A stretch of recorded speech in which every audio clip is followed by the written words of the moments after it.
जत विधानसभा निवडणुकीत झालेला माझा पराभव हा भाजपच्या षडयंत्राचा व EVM मशीनच्या गैरप्रकारामुळे झाला असल्याची प्रतिक्रिया माजी आमदार विक्रमदादा सावंत यांनी पत्रकार परिषदेत दिली। यावेळी सांगली बाजार समितीचे सभापती सुजय नाना शिंदे, महादेव पाटील, अप्पाराय बिराजदार, बाबासाहेब कोडक, बसवराज बिराजदार, पेराप्पा माळी, बाबासाहेब माळी, महादेव कोळी, अशोक बन्नेनवर, सलीमभाई पाच्यापुरे, निलेश बामणे, मुन्ना पकाली, शिवकुमार तंगडी, आकाश बनसोडे आदी उपस्थित होते। मला मतदान जे पडलेलं आहे ते 74,000 मतदान पडलेलं आहे। त्या लोकांचे मी मनापासून या ठिकाणी धन्यवाद देतो, त्यांचे मनापासून आभार मानतो। आणि हे आभार मानत असताना देखील जे काही लिडिंग ज्या पद्धतीनं यायला पाहिजे, एकतर्फी खऱ्या अर्थानं जर निकाल लागायचा असला तर तो काँग्रेसच्या बाजूनं लागणं गरजेचं होतं। आणि या निमित्तानं महाराष्ट्रातले सगळेच जर निकाल बघितले तर या प्रक्रियेवर साशंकता निर्माण करणारे हे निकाल आहे। या निमित्तानं महाराष्ट्रात पार पडलेल्या विधानसभेच्या निवडणुकीच्या पार्श्वभूमीवर हे महाराष्ट्रात महायुती आणि महाविकास आघाडी प्रामुख्यानं लढत होती। त्या निकालात प्रामुख्यानं जर बघितलं तर महायुतीला जवळजवळ 230 जागा या निमित्तानं मिळाल्या।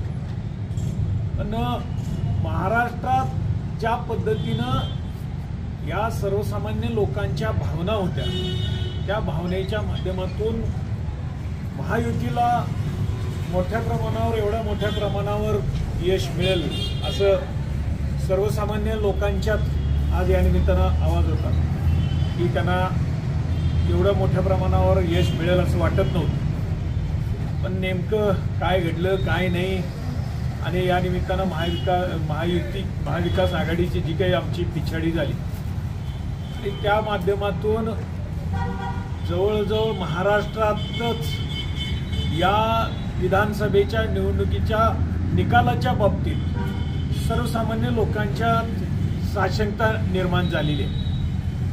आणि मग जत विधानसभेचं जर बघितलं तर गेल्या 5 वर्षाच्या कालावधीमध्ये ज्या पद्धतीनं या जत विधानसभेच्या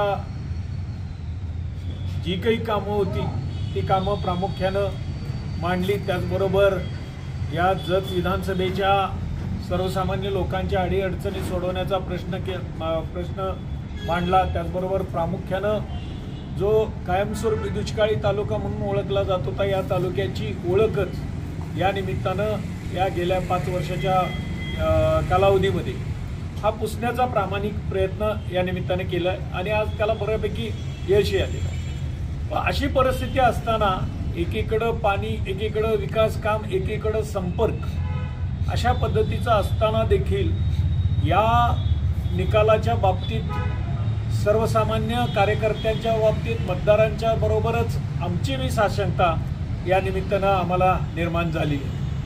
प्रामुख्यानं जी काही गावं 6 गावं मला लिडिंग मिळालं, त्या 6 गावांच्या लिडिंगच्या बाबतीत जर बोलायचं झालं तर ते लिडिंग नाममात्र आहे। आणि जिथं खऱ्या अर्थानं आम्हाला लिडिंग मिळायला पाहिजे होती अशी जवळजवळ या तालुक्यातली एक साधारणतः 67 अशी गावं होती की तिथं प्रामुख्यानं आम्हाला लिडिंग मिळणं क्रमप्राप्त होतं।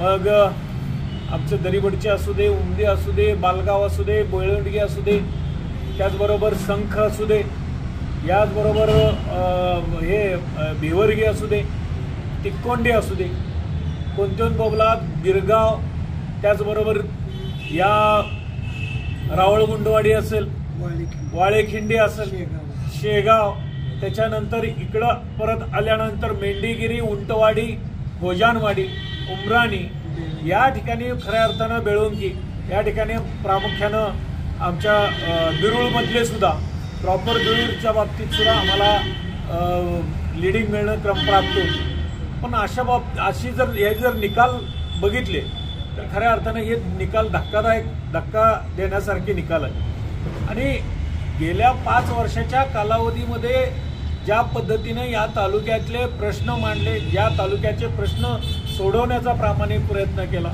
त्या अनुषंगानं या निवडणुकीचा जर निकाल बघितला तर एकतर्फी निकाल लागलेला आहे असं या निमित्तानं आम्हाला वाटतंय। आणि जी काही यंत्रणा ज्या EVM EVM मशीनच्या बाबतीत आमची या निमित्तानं साशंकता आहे आणि अशा पद्धतीत या तालुक्यातला हे लोकशाहीला या महाराष्ट्रात काळिमा फासण्याचं काम या माध्यमातून झालेलं आहे असं या निमित्तानं आम्हाला या EVMच्या माध्यमातून जे काही 11पर्यंतचे निकाल लागलेले आहेत, जे काही लिडिंग दाखवत होतो ते समसमान दाखवत होतो, पण जसं 11च्या पुढे गेलं तसं हे निकाल एकतर्फी या निमित्तानं महायुतीच्या निकाल बाजूने गेलेला आपल्याला बघायला मिळतो। आज बऱ्याचशा लोकांनी जे तज्ज्ञ आहेत राजकारणातले त्यांनी सुद्धा या निमित्तानं या महाराष्ट्राच्या या विधानसभेच्या निकालावर साशंकता निर्माण केलेली आहे। जे निवडणूक आयुक्त होते नीला सत्यनारायण त्यांनी सुद्धा या प्रक्रियेवर साशंकता आज या निमित्तानं उठवलेली आहे। असं गुजरातमधूनच या निमित्तानं जे काही EVM मशीन आणले ते गुजरातमधूनच का आणले आणि तेही प्रायव्हेटमधूनच का आणले, अशा पद्धतीचे अनेक प्रश्न या जे जाणकार आहेत महाराष्ट्रातले, जे आपल्या मीडियाच्या माध्यमातून जे प्रिंट मीडिया असू दे किंवा इलेक्ट्रॉनिक मीडिया असू दे, यांनी सुद्धा या सगळ्या प्रक्रियेवर महाराष्ट्रातल्या विधानसभेच्या निवडणुकीचे साशंकता या निमित्तानं आज आपल्याला या गेल्या 2 दिवसाच्या माध्यमातून आपल्याला बघायला मिळते।